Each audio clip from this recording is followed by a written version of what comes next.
I wanted to put together a basic tutorial for setting up an armature rig for custom Ocarina of Time enemies. This is going to help you animate your custom characters a little bit easier.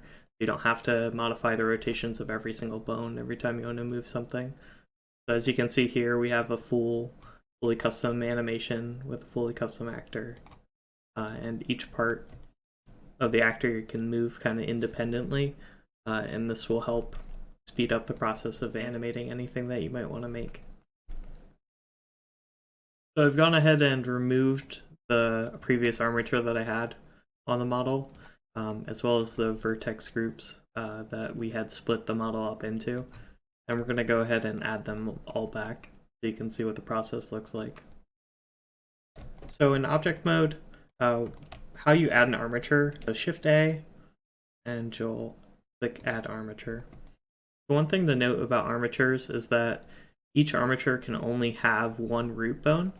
The root bone is going to be what can translate, move up and down, left and right, and rotate. All the other bones are going to move in relationship to that one root bone, and those can only rotate. So generally you want the root bone to be somewhere in the center of your mesh. Just makes it a little bit easier to move around. So by default, bones are not going to show in front of the meshes that you have, making it hard to see them. We can change that in our viewport display.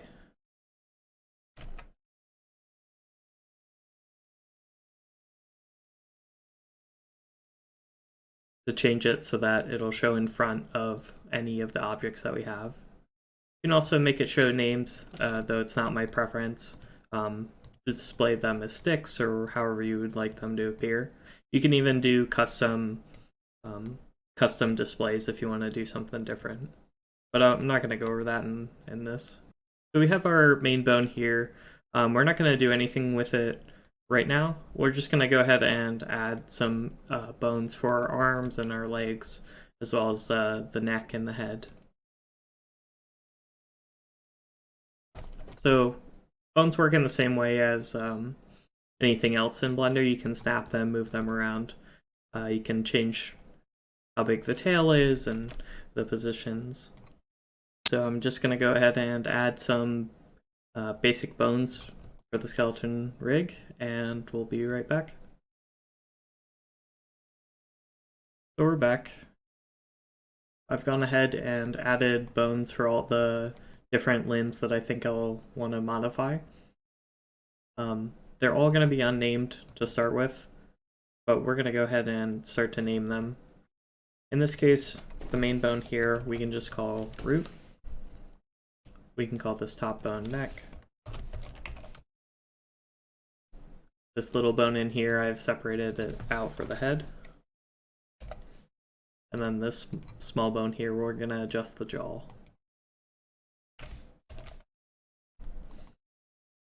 So one thing that you can do to save yourself a lot of time when you're setting these up is to use the symmetrize feature to mirror bones from one side of the armature to the other.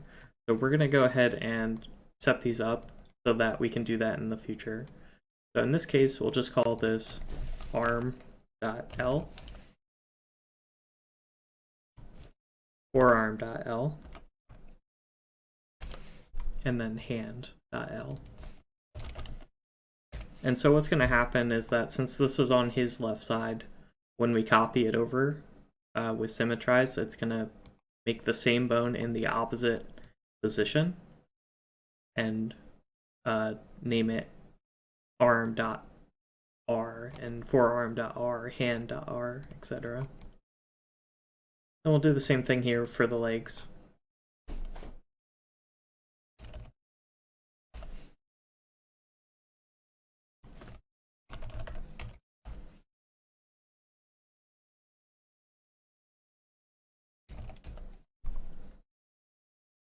We have a lot of bones. Nothing's connected right now. So one thing that we'll need to do here is connect all the bones together so that they are one group. To do that, we're going to have to click on the outermost bones first. then shift click the next bone, Control P to make it parented, and that'll make it move when we move the other bone. So we're going to go through and parent all these really quickly.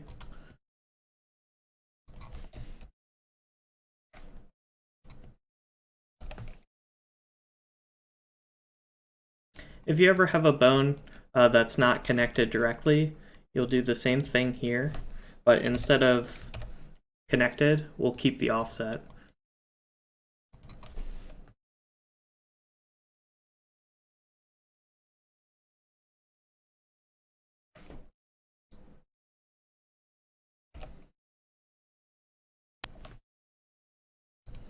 And we'll actually move this down a little bit.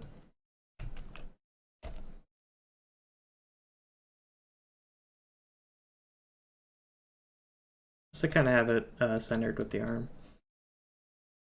So for us to control our rig a little bit easier, we're going to set up something called IK bones for the various parts of the skeleton. These IK bones are going to be non-deform, meaning that the mesh is not going to move with them. And this is actually going to be required because we're going to be moving those bones, translating them, which is not allowed. So we're just going to make a copy of the hand here, and we're going to press Alt-P to clear the parent. And then we want to change the length here so that it's a little bit easier to grab, making it a 1. And we'll do the same thing for the foot. Alt-P, clear parent. And then we'll set the length of the bone to 1. So these hand.L, etc., we can make an IK with it by just calling it IK.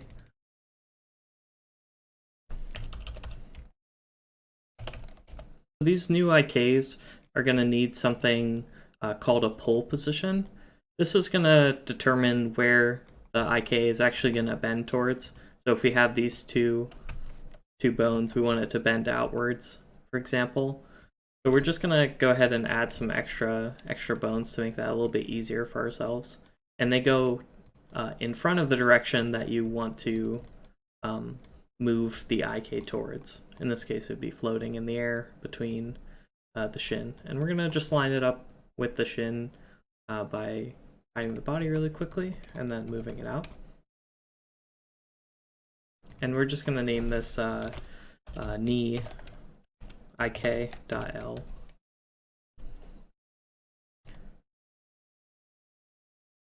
Bring back the body. And we're going to do the same thing then with the elbow in the back. Body. And then move that back. And this will be elbow.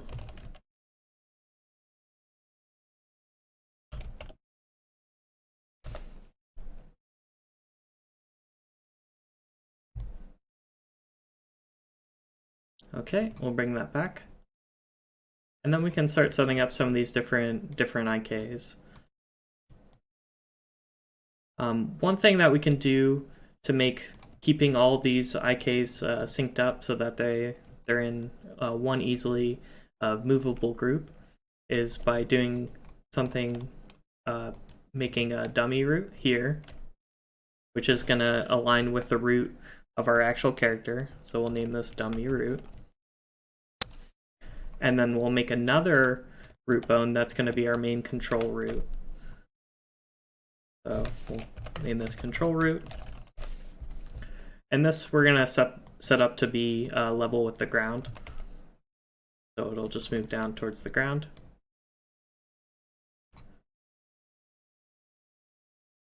This part can come out 2 units, and then we can bring it down.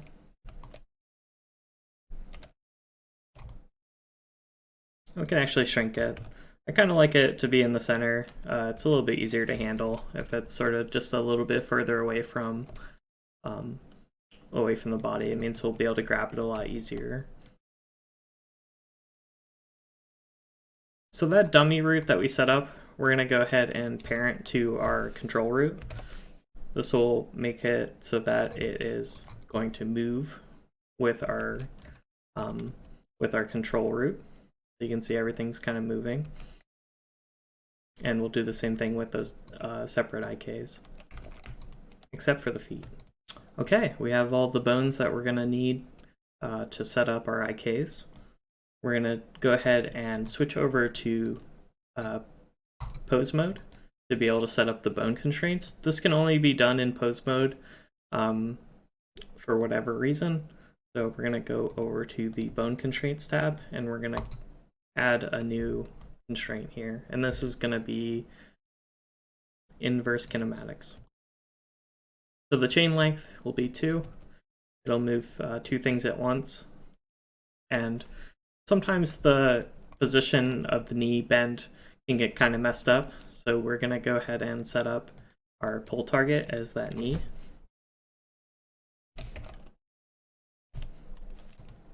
And the target here is going to be the armature. And then this will be the foot.l. Foot ik.l. Also, when you're setting these up, the pull angle kind of matters here. So you just want to rotate this until it lines up with whatever position you have. You can see this is 90 degrees off, so 180 will make it line up correctly. As you can see, as we move the control bone here, our rig will move as well. So one thing about this is that the foot generally is going to stay level with the ground as you're stepping. So what we want to do here is add another constraint to the foot bone that's underneath here to go ahead and copy the rotation, targets the armature, and then the bone that we're going to target here is the foot ik.l. That means it'll stay lined up with however we rotate this bone. Okay, now that we have that set up, we're going to do the same thing with the arm up here. Add a bone constraint. Inverse kinematics, the target will be the armature. The bone, of course, is going to be the hand ik.l, the pull target, armature, and then we have our elbow ik. So you can see that it gets messed up right away because our chain length is not correct. So we'll do that, and then we'll just make sure that our pull target angle is correct, and it looks like it is. As you can see, it lines up with the IK controller that we have right here.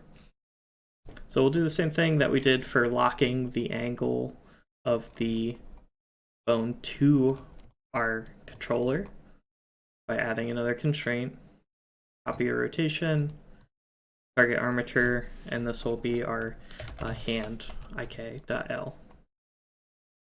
Now when we rotate this, our hand is actually going to get rotated with it as well. You can see as we start moving things around, things are moving together. One thing to note here that we're going to need to do is set it up so that the dummy root is locked with the control root that we have underneath it. So I realized that I had accidentally set it up so that I actually don't have a root bone. Right now this is closer to the chest bone. So I actually want to add another bone here, and I'm going to rename this root bone chest. And then we'll just go ahead and add a new bone that we'll call the root. I can go ahead and get rid of the dummy root that I had made before.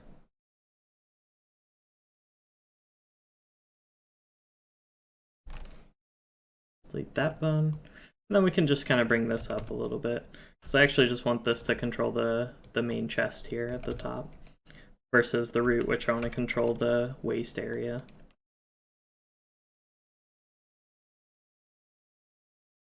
Okay, so I'll just move this up then a little bit more. And this will be our new root, and we'll parent the chest to that new root. Okay, then we're going to go ahead and copy that root, clear the parent, which is already clear. This will be called dummy root. And then that's going to be parented to our new control root. So control P, make that parented there, but connected. I want to keep the offset. And then we're going to go ahead and add a bone constraint to the actual root of the bone, the root bone. And that is going to copy the transforms of our dummy root. So add the bone constraint in pose mode, and we'll copy transforms. Armature, the target, is going to be our dummy root. And now you'll see this forces the armature to move with the dummy root. And it also will rotate with this new control root as well. So that's everything we need to set up the armature, but you're thinking, but that doesn't show me how to actually assign these to the bones. So to be able to do that, we're first going to set up the armature on the other side, his right side, and that can be easily done by just selecting everything that has -L. So in this case, we're clicking the controls 2 times, grabbing these, and then just typing symmetrize, which I believe can only be done in edit mode. So symmetrize. And now we'll have the same root here. We'll have the same structure set up for the other side as well, as you can see. Now we have our armature kind of built out. Everything's moving how I would expect it to. We can kind of move them up and down and left and right. One thing we can do to make it a little bit easier to see which of the bones that we're actually supposed to be moving when we're animating is to assign a bone group. So we're going to go ahead and assign a bone group here. We have to make a new group. You can click new group, and we'll just call this control bones. And we can set up the color palette for these to be anything you want. I like them to be kind of bright, so it's a little easier to tell. And we're just going to go ahead and assign these to all of our control bones.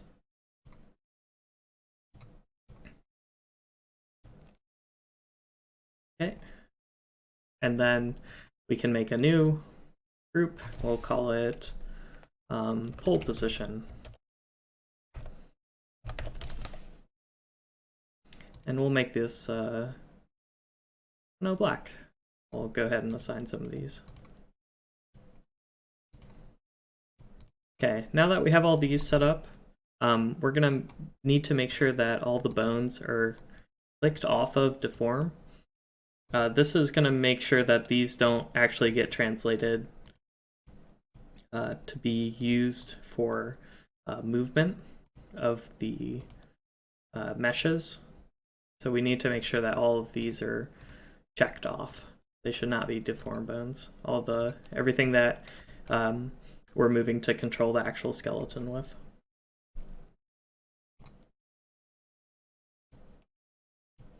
Okay.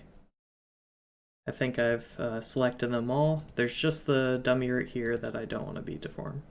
So now that they're all off, those will not get written when we export this objects. Okay, we're gonna go ahead and basically make it so that the body here that we have can actually move with the bones. So what we want to do is click the armature first, and then click click the thing that we want to bind to it, and then Control P for armature deform with empty groups. What this is going to do is add vertex groups for everything that's non-deform. Then we're going to go ahead and go back into edit mode here, click on the skeleton, and we're going to go ahead and start assigning some of these vertices. The way that you assign the vertices, you'll just go ahead and go into the Object Data Properties tab and click Vertex Groups. You can simply go through and select the things that you want to bind to the different pieces. Click on the vertex group that you want to assign it to. And then you want to click H to hide those vertices. That'll make it so that you can't accidentally multi-assign vertex groups, because that does not work in Ocarina of Time. So we'll go ahead and go through and assign the different vertices as we see fit. And this one will just be the forearm. You can assign that H to hide and grab the arm. We got one vertice hiding in there, and we're going to assign that to the arm.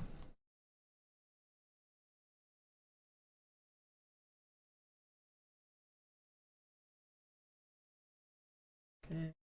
This will be the neck. Then we have our jaw here.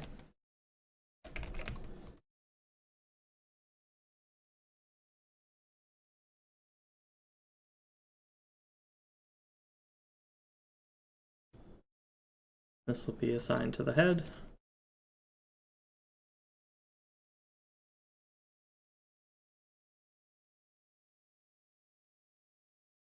And then our chest is going to be here up on the top part. Assign these.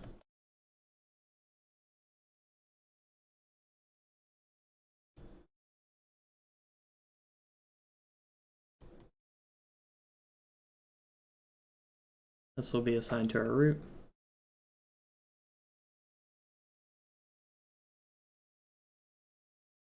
Then we'll go ahead and assign these to our thigh.l.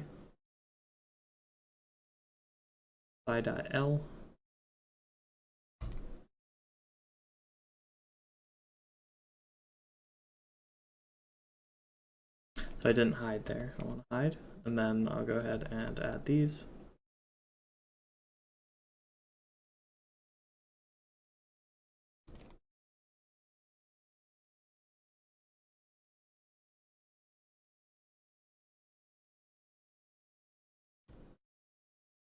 L, and then this will be our foot.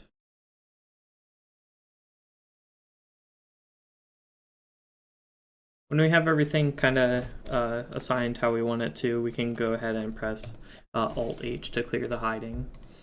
Now, when we go into pose mode, you'll see that things start to move when we move around our controls. So you may have to mess with some of the different vertices so that you have enough to bend correctly without it looking kind of bad. That'll change based on what kind of model that you're working on. So I'm not going to go too far into detail about, how do you make sure that this specific setup works correctly for this thing, etc. And I think this is pretty okay. I can see I already have some issues here that are kind of popping out that I can see. I think I assigned this maybe to the wrong bone, so we can check that. What we're gonna do is click out of this object mode, click into the vertice again, and we're gonna go ahead and we're gonna click the objects menu here, and we can click list groups of selected vertices, and that'll tell us what group it kind of belongs to. Arm.l. Okay, so it's grouped with our arm, which isn't what we want. We want to group it to our hand. So we can go ahead and close this object.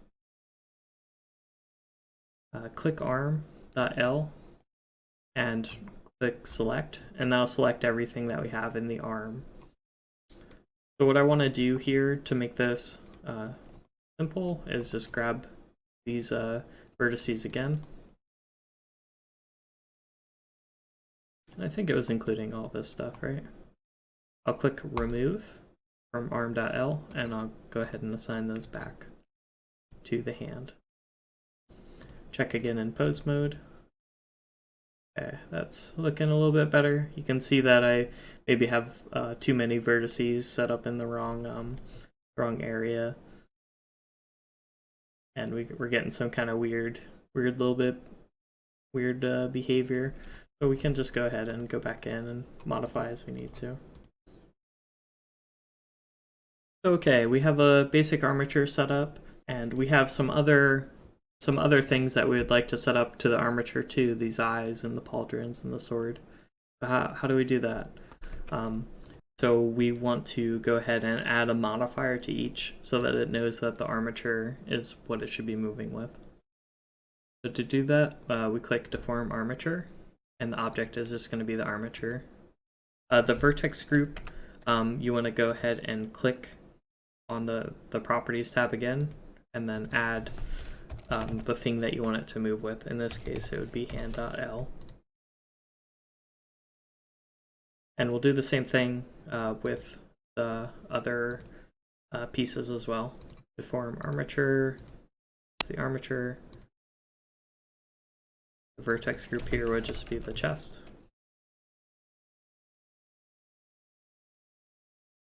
Then we have our eyes. Vertex group would be the head. And the modifier would be deform object of the armature. So after we set up those vertex groups for the things, we actually need to go into edit mode, select all the vertices, and then assign those to the vertex groups. And now in pose mode, when we move, everything should be moving together. One thing to note about any of these additional objects that you might have, if it's a blade or eyes or whatever, we want to go ahead and make sure that it's not making an additional skeleton with the thing that we're drawing. So each one of these, except for the main body, will have no skeleton. Otherwise, it'll write additional skeletons that we don't actually need. And that's how you set up a basic armature rig for an Ocarina of Time and anime. If you enjoyed this and you want me to put together some more information on setting up animations or anything like that, just let me know and I can go ahead and put some of that stuff together. But this will be a basic rig that will work for most cases. Alright, I'll see you around.